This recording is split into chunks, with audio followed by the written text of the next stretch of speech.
Assalamualaikum warahmatullahi wabarakatuh.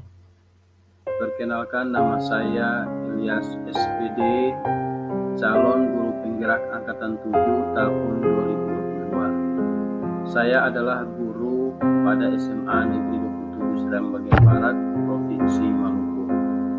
Pada video kali ini, saya akan memberikan penjelasan tentang koneksi antar materi, yakni kesimpulan dan refleksi pada modul 1.1. Pertama, apa yang Anda percaya tentang murid dan pembelajaran di kelas sebelum Anda mempelajari modul 1.1? Sebelum mempelajari modul 1.1, saya terkadang memiliki pemikiran yang pesimis terhadap murid saya. Begitu pula pada proses pembelajarannya di kelas. Sikap siswa yang cenderung apatis dengan keadaan, malas tahu, tidak memiliki semangat dalam belajar, suka bermain, dan sering melakukan kenakalan lainnya, membuat keresahan bagi guru dan orang tua. Fenomena tersebut sudah sering terjadi di sekolah saya. Dalam pembelajaran, siswa cenderung lebih senang jika tidak ada guru yang masuk di kelasnya, karena mereka bisa dengan leluasa digunakan untuk bermain di kelasnya.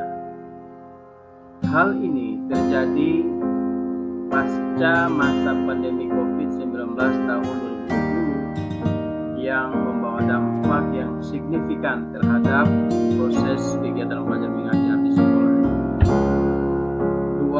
Apa yang berubah dari pemikiran atau perilaku Anda setelah mempelajari modul ini?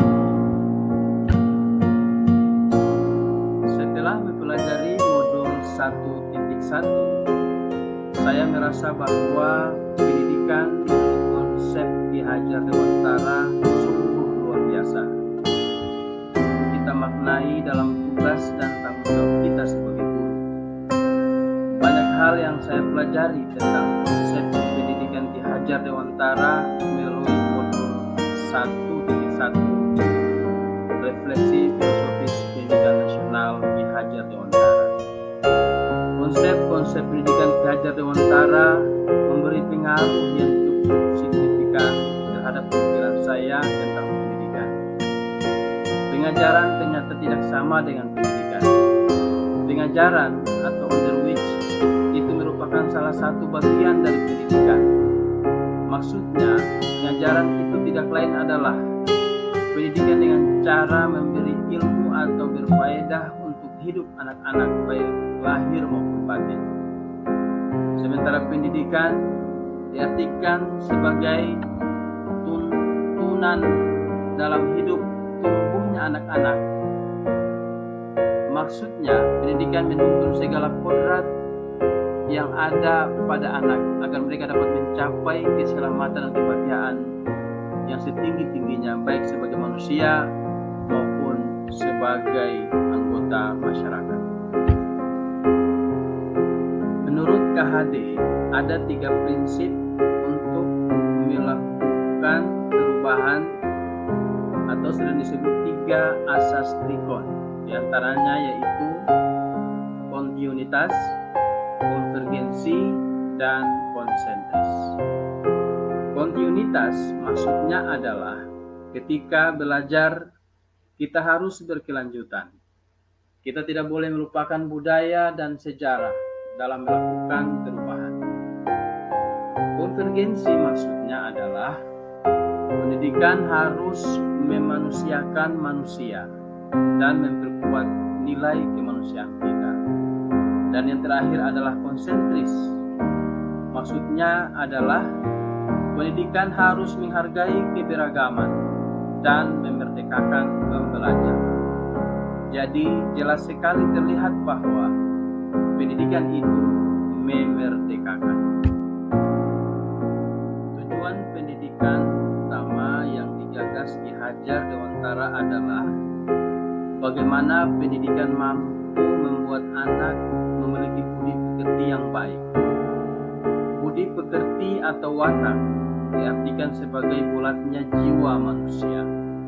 Orang yang mempunyai kecerdasan budi pekerti akan senantiasa memikirkan dan merasakan serta memakai ukuran, timbangan, dan dasar-dasar yang pasti dan tetap.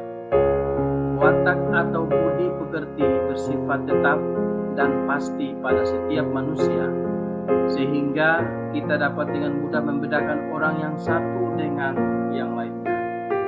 Budi pekerti, watak atau karakter merupakan hasil dari bersatunya gerak pikiran, perasaan, dan kehendak atau kemauan sehingga menimbulkan tenaga.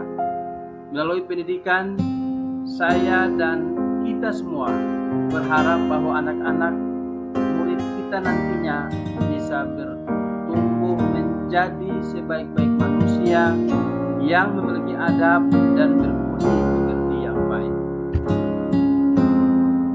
Berdasarkan konsep KHD yang diuraikan di atas, sebagai guru saya merasa belum sepenuhnya menerapkan konsep tersebut, sehingga membuat saya termotivasi untuk mengubah mindset yang selama ini saya gunakan, utamanya dalam hal memberikan pembelajaran yang selama ini masih lebih terpusat pada guru. Hendaknya harus dirubah dengan pembelajaran yang berorientasi pada siswa, sehingga dapat menciptakan iklim pembelajaran yang sejuk dan menyenangkan.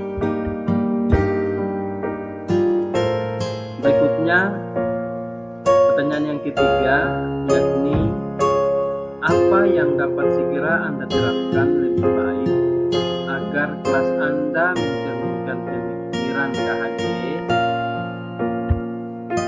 Hal-hal yang coba saya terapkan agar kelas saya mencerminkan pemikiran Ki Hajar Dewantara adalah sebagai berikut.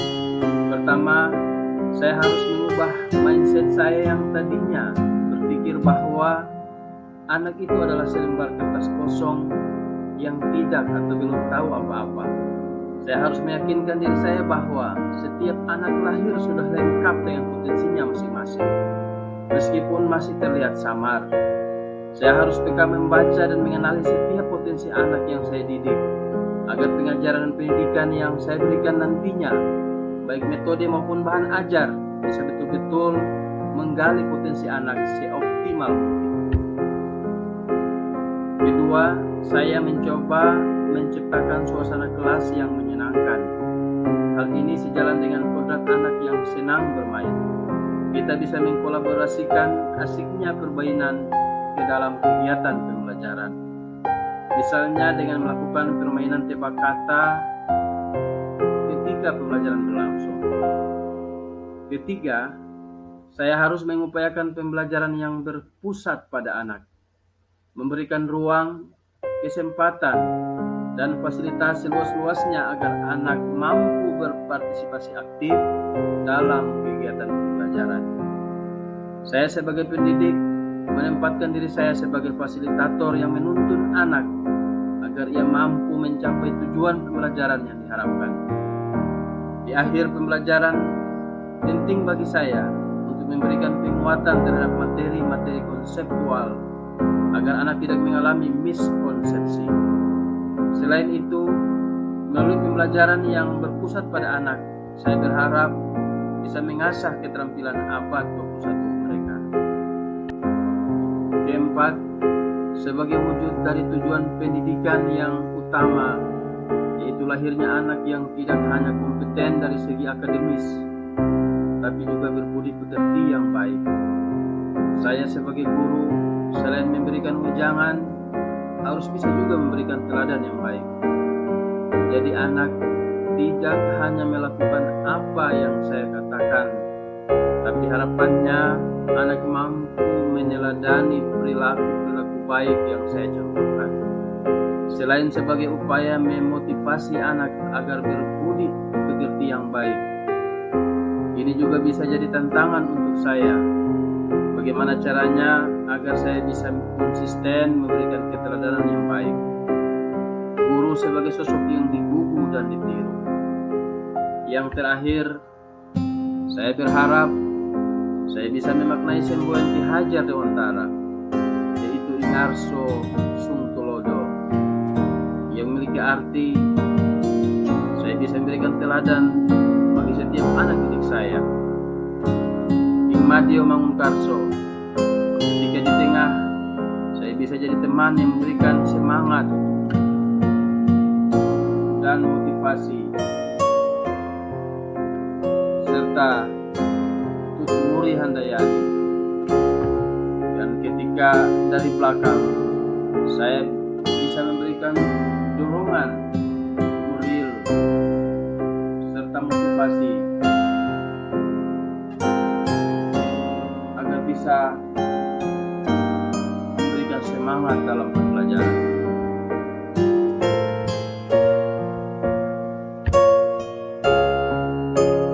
Demikian koneksi antar materi tentang kesimpulan dan refleksi modul 1.1 yang bisa saya sampaikan pada video kali ini. Terima kasih, semoga bermanfaat. Wassalamualaikum